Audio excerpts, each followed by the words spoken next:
Salut tout le monde! Bienvenue sur ma chaîne et merci beaucoup d'être là pour une nouvelle recette.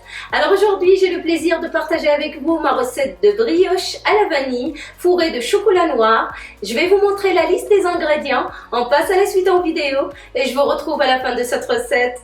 À tout à l'heure!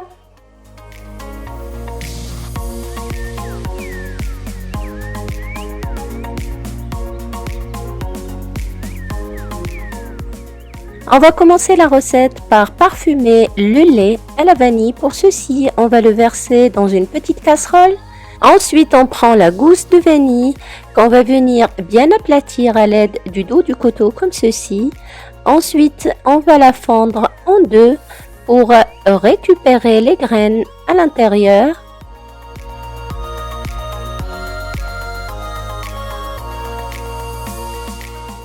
On va venir les racler de cette façon-là. On prend un maximum de graines qu'on va mettre dans le lait.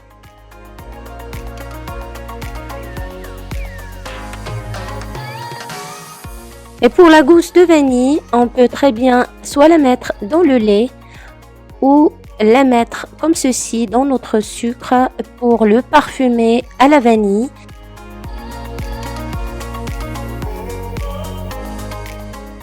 On va mettre ensuite la casserole sur un feu moyen jusqu'à frémissement. Ensuite, à l'aide d'un petit fouet, on vient comme ceci mélanger simplement pour séparer les graines de la gousse de vanille. On va ensuite couvrir la casserole et laisser le lait bien refroidir à température ambiante.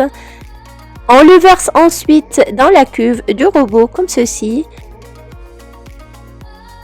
On y ajoute la levure instantanée, on ajoute le sucre et à l'aide d'un petit fouet, on mélange bien pour dissoudre le sucre et la levure dans le lait. On ajoute ensuite les 2 œufs et on mélange à nouveau.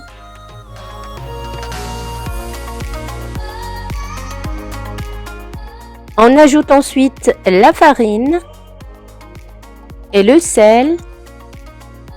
On commence ensuite le pétrissage de la pâte. On va commencer à vitesse lente, le temps de rassembler tous les éléments. Après 5 minutes de pétrissage, la pâte se forme et se décolle totalement des parois de notre robot. On va arrêter et on ajoute le beurre. Personnellement, je l'ajoute en une fois, mais on peut très bien l'intégrer petit à petit à la pâte. On mélange doucement le temps que le beurre soit totalement intégré à notre pâte. Et à chaque fois que c'est nécessaire, on arrête le robot et à l'aide d'un racloir, on vient comme ceci rassembler tous les éléments au fond du bol et on continue ensuite le pétrissage. Cette étape est importante aussi parce qu'elle permet à la pâte de rester à température ambiante. Elle ne doit surtout pas trop chauffer, donc on la pétrit vraiment à vitesse moyenne. Pour ma part, c'est 3/7. On va pétrir pendant 10 minutes jusqu'à ce que la pâte se décolle totalement des parois du robot et absorbe tout le beurre qu'on a ajouté. On vient tester ensuite l'élasticité de la pâte, tout simplement en l'étirant de cette façon-là et en testant si elle est assez élastique. Si elle se casse, c'est qu'elle n'est pas assez élastique et qu'il fallait continuer un peu à la travailler. La mienne est prête. Voici le résultat que l'on doit obtenir. On va former une boule comme ceci qu'on va déposer au fond de notre bol. On couvre ensuite le bol et on laisse la pâte lever tranquillement jusqu'à ce qu'elle double de volume. Pendant ce temps, on passe à la préparation de la pâte de chocolat. Je vous invite à suivre la liste des ingrédients qu'il nous faudra pour ça.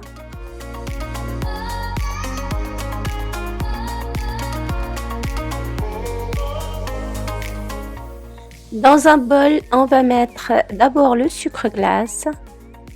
On y ajoute une petite pincée de fleur de sel. On ajoute ensuite le beurre pommade. On travaille ensuite tous ces éléments à l'aide de la maryse, comme ceci, jusqu'à ce qu'ils s'incorporent totalement. Voici la texture que l'on doit obtenir. On y ajoute ensuite le cacao en poudre en le passant au tamis. On mélange ensuite jusqu'à ce que le cacao en poudre s'intègre totalement à notre petit mélange pour obtenir une texture bien crémeuse et lisse. Voici ce que l'on doit obtenir. On vient ensuite avec le chocolat qu'on va faire fondre. Personnellement, je l'ai fait fondre au micro-ondes, c'est plus rapide, mais vous pouvez très bien le faire fondre au bain-marie. On le verse par-dessus notre pâte. Ensuite, on mélange bien jusqu'à ce qu'on obtienne une pâte totalement lisse et bien brillante. On la laisse de côté refroidir à température ambiante et on revient à notre pâte qui a eu le temps de bien lever. On va la dégazer comme ceci. Ensuite, on la met sur notre plan de travail. On va former ensuite un gros boudin et à l'aide d'un coupe-pâte, on va diviser notre pâte en 9 petits pâtons. Notre pâte pèse à peu près 900 grammes, donc on va faire 100 grammes pour chaque pâton. On va former ensuite des petites boules comme ceci qu'on transformera en gros boudin. Ça facilitera le travail par la suite.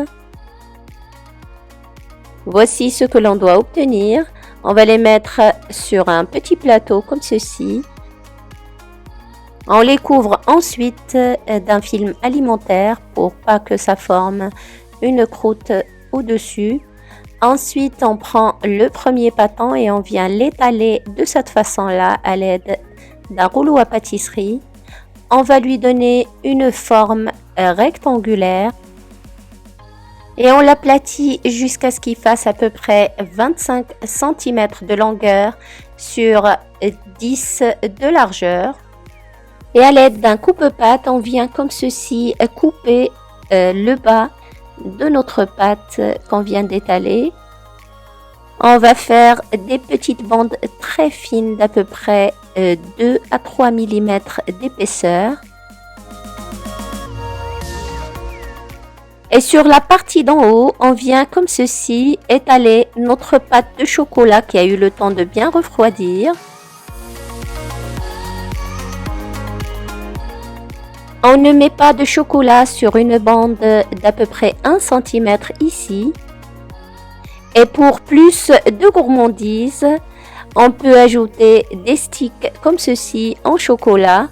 C'est les sticks qu'on utilise pour les pains au chocolat. On met un stick, on tourne la pâte, on rajoute un deuxième et on continue d'enrouler la pâte délicatement jusqu'à ce qu'on arrive à l'autre extrémité. Et on dépose notre premier pâton avec la fermeture en bas. De cette façon-là, dans un cercle, on va continuer de la même manière jusqu'à ce qu'on termine tout le tour de notre cercle.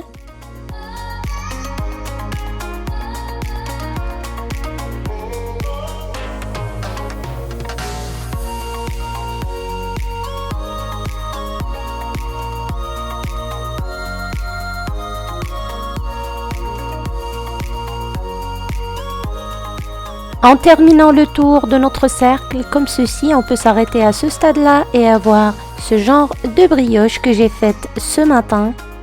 Je l'ai couverte et je l'ai laissée lever pendant 1h30. Je l'ai ensuite badigeonnée de lait et je l'ai mise à cuire dans un four préchauffé à 180 degrés pendant 25 minutes. À la sortie du four, je l'ai mise sur une petite grille. Ensuite, pendant que la brioche est encore chaude, on la badigeonne comme ceci avec un sirop à la vanille. C'est simplement pour pouvoir ensuite rajouter par-dessus une petite décoration. C'est totalement esthétique. Autrement, le goût ne change pas vraiment. Donc, si vous voulez passer cette étape, vous pouvez. Je l'ai décoré ensuite avec des petites pétales en chocolat. À vous de choisir la décoration et le style de brioche que vous appréciez. C'est vraiment personnel à chacun. La méthode reste la même. J'ai rajouté par-dessus cette brioche des étoiles dorées comestibles, simplement pour plus de brillance. Voici comment j'ai présenté ma brioche de ce matin. On revient à notre deuxième brioche. Je vais continuer de la même manière en faisant un tour à l'intérieur comme ceci. Et pour mon dernier pâton, je vais faire exactement le même travail. Simplement, je vais éviter de mettre les sticks en chocolat. Donc, j'enroule de cette façon-là sans mettre les sticks. Je vais jusqu'à l'extrémité. Ensuite, je vais enrouler comme ceci mon petit pâton et je le dépose au centre de ma brioche. Ma deuxième brioche est terminée. Je vais la couvrir et je la laisse lever jusqu'à ce qu'elle double de volume. Voici ce que l'on doit obtenir. Je vais ensuite, de la même manière que la première brioche, venir la badigeonner délicatement avec du lait. Je vais la cuire ensuite dans un four que j'ai préchauffé à 180 degrés pendant 25 minutes. Et à la sortie du four, je vais la mettre sur une petite grille. Et avant qu'elle ne refroidisse, je vais venir la badigeonner avec un sirop à la vanille. J'ajoute par-dessus des petites noisettes concassées et caramélisées. Je saupoudre par-dessus du sucre glace mélangé à des paillettes comestibles. Comme je vous le dis souvent, la décoration est vraiment personnelle à chacun. Voici comment j'ai présenté mes brioches. On peut aussi les présenter en mode individuel comme ceci. C'est extrêmement bon, vous aurez l'impression de manger un petit pain au chocolat. On les déguste tièdes de préférence pour avoir cet effet de chocolat coulant, soit au petit déjeuner ou au goûter. J'espère que vous allez tester ces brioches et me dire ce que vous en avez pensé dans les commentaires. Et il ne me reste plus qu'à vous souhaiter une excellente dégustation. Et voilà, nous sommes arrivés à la fin de la recette pour aujourd'hui. Merci beaucoup de m'avoir suivi. Si mes brioches au chocolat et à la vanille vous ont plu, n'hésitez pas à liker la vidéo et n'oubliez pas de vous abonner si ce n'est pas encore fait. Je vous dis à très vite pour une nouvelle recette. Au revoir.